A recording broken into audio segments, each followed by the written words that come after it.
चलिए अब next topic हम देखते हैं जो कि है रिप्रेजेंटेशन एंड रिप्रेजेंटेबिलिटी। तो रिप्रेजेंटेशन एंड रिप्रेजेंटेबिलिटी में कहा गया है कि जो लैंग्वेज होती है आप उसको शिफ्टिंग रिवर की तरह देखो, ना कि एक सॉलिड रोड की तरह। लैंग्वेज जो होती है शिफ्टिंग रिवर की तरह, यानी जो चलती नदी होती है उसकी तरह बदलती रहती है, उसके मीनिंग बदलते रहते हैं, ना कि वो एक सॉलिड रॉक की रोड की तरह होती है, यानी जिसका एक फिक्स्ड जो लिखा गया उसका फिक्स्ड ही मतलब है। तो जो पोस्ट स्ट्रक्चरलिज्म है और डिकंस्ट्रक्शन है वो बेसिकली हमको ये बताते हैं कि मीनिंग इज़ंट फिक्स्ड। ठीक है, कोई भी वर्क है उसका मीनिंग फिक्स नहीं है, हर किसी के लिए उसका मतलब अलग अलग हो सकता है। वर्ड का जो वर्ड्स लिखे हुए होते हैं उनका कोई सिंगल क्लियर मीनिंग नहीं होता, वो एक स्लिपरी फिश की तरह होते हैं जो कि जिनका मतलब जो होता है, जिनका जो कॉन्टेक्स्ट होता है वो बदलता रहता है अकॉर्डिंग टू भाई किस कॉन्टेक्स्ट में बात हो रही है। ऑथर ही सब कुछ कंट्रोल नहीं करता। तो जो राइटर होते हैं, राइटर हमें कुछ बताना चाहते हैं अपने वर्क से, सिर्फ वो ही मैटर नहीं करता, जो रीडर होता है उस वर्क को पढ़ने वाला होता है वो उससे कुछ मीनिंग निकालता है, वो भी मैटर करता है। रीडर्स जब किसी वर्क को पढ़ते हैं तो उनकी खुद की अंडरस्टैंडिंग से वो कुछ समझते हैं कि यानी जो भी स्पीकर है वो क्या कहना चाह रहा है, वो भी मैटर करता है। नेक्स्ट हमारा है जो लैंग्वेज होते हैं हम उसमें देखते ही हैं वो कितनी कितने उसमें फिगर ऑफ स्पीचेस यूज़ होते हैं, मेटाफोर यूज़ होते हैं। ठीक है, जो कि एक स्ट्रेट फॉरवर्ड मीनिंग जो हमें सिंपल बात में कोई बता सकता था उसको वो कॉम्प्लिकेट कर देते हैं। So everything is connected. जो वर्ड्स होते हैं वो दूसरे वर्ड्स के साथ लिंक रखते हैं, एक मकड़ी के जाले की तरह एक मीनिंग्स का एक जाला बनाते हैं वर्ड्स, जिनका एक स्ट्रेट फॉरवर्ड मीनिंग हो, मतलब हो, वो ज़रूरी नहीं है। मान लीजिए आप कोई वर्क पढ़ रहे हैं, किसी ने ऑथर ने लिखा, आप उसको पढ़ रहे हैं और आपने फिर उसकी कोई समरी देखी, ठीक है, या फिर कहीं पढ़ा कि वो क्यों लिखा गया, उसका क्या मतलब था। सिर्फ यही ज़रूरी नहीं है। जब आपने उस टेक्स्ट को पढ़ा, आपने बिना कुछ भाई किसने लिखा क्या इंटेंशन था उसको जाने बिना जब खुद पढ़ा, तो आपने उसमें से खुद कुछ चीज़ें निकाली कि अच्छा इसमें ऐसे ऐसे लिख रखा है, इसका ये मतलब हो सकता है।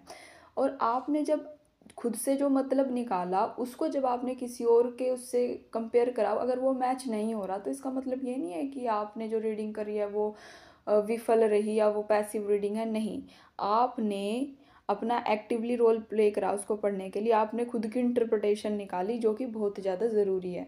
तो किसी भी चीज़ का कोई एक ही सही राइट आंसर हो ये कोई ज़रूरी नहीं है। There are many possible interpretation of a text. एक टेक्स्ट की बहुत सारी इंटरप्रटेशंस हो सकती हैं।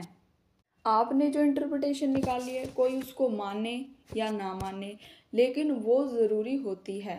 तो जो रिप्रेजेंटेशन और रिप्रेजेंटेबिलिटी है इसमें ये दिखाया गया है। अब रिप्रेजेंटेशन और रिप्रेजेंटेबिलिटी को और ज़्यादा डीपली समझने से पहले हम अदरनेस को समझते हैं जो कि हमारा नेक्स्ट टॉपिक है। तो जो हमारी क्रिटिकल थ्योरीज होती है उसमें अदरनेस को, जो वर्ड अदर है उसको डिस्क्राइब किया गया है कैसे। तो अदर में अगर ओ छोटा है तो उसका मतलब होता है कि एक इंसान, एक पर्सन अपने आप के बारे में उसने कुछ इमेजिन कर रखा होता है कि वो ऐसा ऐसा लगता है, और वो अपने आप को कैसा मानते हैं, कैसे अपने आप को देखते हैं, स्पेशली अपने अर्ली डेवलपमेंट में। तो अदर का मतलब यहाँ पर इससे है। फिर सेकंड अदर में जिसमें ओ बड़ा होता है उसका मतलब है, तो वो अदर जिसमें ओ बड़ा होता है वो रिप्रेजेंट करता है अनकॉन्शियस को, यानी कि ऐसा हमारा बॉडी में सिस्टम जो कि जिससे हम अवेयर नहीं हैं। ठीक है, और जो हमें इन्फ्लुएंस करता है हमारी आइडेंटिटी फॉर्म करने में। अगर हम अदरनेस को, जो हमारा वर्ड अदर है उसको सोशल और कल्चरल कॉन्टेक्स्ट में देखें तो इसका मतलब होता है, तो कल्चरल और सोशल कॉन्टेक्स्ट में जो अदर होता है वो डिस्क्राइब करता है कि एक ग्रुप ऑफ या तो कोई ग्रुप या फिर इंडिविजुअल जो कि मार्जिनलाइज्ड कर दिए गए हैं, एक तरफ कर दिए गए हैं, क्योंकि या तो उनके अंदर एथनिसिटी डिफरेंट है, या फिर उनकी जो रेस है, जाति अलग है, या फिर सेक्सुअलिटी डिफरेंट है। जैसे कि मान लीजिए कोई मेल है, फीमेल है, लोगों ने इनको तो एक्सेप्ट कर रखा है एक सोसाइटी में, लेकिन जो थर्ड जेंडर होते हैं उनके साथ कितनी नाइंसाफ़ी होती है। तो अदरनेस का मतलब होता है कि आपने किसी को मार्जिनलाइज्ड कर दिया उसके पर्टिकुलर फीचर्स के ऊपर या फिर किसी भी चीज़ को लेकर। तो अगर हम इसकी बात करें पोस्ट कॉलोनियल थ्योरी में, ठीक है, कॉलोनियल पीरियड वो जब जो ब्रिटिशर्स थे वो हम पर राज कर रहे थे, और पोस्ट यानी उसके बाद में। तो जो अदरनेस है, जो वर्ड अदर है, वो डिस्क्राइब करता है कॉलोनाइजर्स और कॉलोनाइज्ड पीपल के बीच के डिफरेंस को, यानी जिन्होंने हम पर शासन किया उनमें और जिनके ऊपर शासन हुआ उनके बीच में क्या फ़र्क है, अदरनेस उसको दिखाता है। और जो आइडिया है अस वर्सेस देम, यानी अस यानी हम और देम वो, ठीक है, ये एक अनस्टेबल और कॉन्स्टेंटली शिफ्टिंग आइडिया है। जो अदरनेस होता है वो डिफाइन करता है एक डोमिनेंट ग्रुप को, ठीक है, जो कि जिनके बारे में नॉर्म्स बनी हुई है, ठीक है। कोई ग्रुप तो सोचता है वो ऐसे हैं, लेकिन उनको लगता है वो मतलब किसी और विचारधारा के हैं। तो जो हम, क्योंकि इसमें पोस्ट कलोनियलिज्म के बारे में भी पढ़ेंगे, तो पोस्ट कलोनियल थ्योरी में जो अदरनेस होता है वो हम इसमें एनालाइज करेंगे कि कैसे जो कॉलोनाइजर्स थे, यानी जिन्होंने दूसरे लोगों पर शासन किया, उन्होंने कैसे अपने आप को अलग माना, ठीक है, दूसरे लोगों से जिनको वो इन्फीरियर यानी छोटा समझते थे। तो ये जो अदरनेस का कॉन्सेप्ट है इसको यूज़ किया जाता है एनालाइज करने के लिए साइकोलॉजिकल और सोशल इम्पैक्ट जो कि कॉलोनियलिज्म की वजह से हुआ था। लेकेनियन के हिसाब से जो अदरनेस का कॉन्सेप्ट है वो कॉन्सेप्ट ऑफ डिज़ायर से बंधा हुआ है। यानी कि अगर मेरी डिज़ायर है, मुझे ये करना है, और मैं अपने आप को दूसरों से अलग मानती हूँ, दूसरों को इन्फीरियर हम अगर मानते हैं, तो यानी जो मेरी डिज़ायर्स हैं जो मुझे दूसरों से अलग मानने पर मजबूर कर रही है खुद को। तो लेकेनियन का पर्सपेक्टिव है कि जो अदरनेस है वो कॉन्सेप्ट ऑफ डिज़ायर से बंधी हुई है। अब जो नेक्स्ट टॉपिक है हमारा जिसका नाम है where do we go from here, तो उसमें हम देखते हैं तो सबसे पहले है कि जो डीकंस्ट्रक्शन होता है वो चैलेंज करता है ट्रेडिशनल कॉन्सेप्ट्स को। ट्रेडिशनल यानी जो पुराने चले आ रहे हैं कॉन्सेप्ट, जैसे meaning, reading, representation, identity, subjectivity, authorship, इन सब को क्वेश्चन करा है डीकंस्ट्रक्शन ने, ठीक है। डीकंस्ट्रक्शन आर्ग्यू करता है कि ये जो कॉन्सेप्ट्स होते हैं, यानी मीनिंग का कॉन्सेप्ट क्या है, रीडिंग का कॉन्सेप्ट क्या है, ये सब फिक्स्ड नहीं होते, स्टेबल नहीं होते। तो जो डीकंस्ट्रक्शन होता है ये पुराना जो थॉट प्रोसेस था उसमें एक बहुत बड़ा शिफ्ट था। ये कुछ पोस्ट मॉडर्निज्म की तरह था, ठीक है, कि जो आइडियाज़ वगैरह होते हैं, जो हमारे मीनिंग रीडिंग के कॉन्सेप्ट होते हैं, ये सब स्टेबल नहीं होते। सबके पास अपनी अपनी थिंकिंग है, सब अपने आप से इंटरप्रिटेशन कर सकते हैं। अब डेरिडाज इन्फ्लुएंस और स्पेक्टिसिज्म को इसमें देखते हैं हम।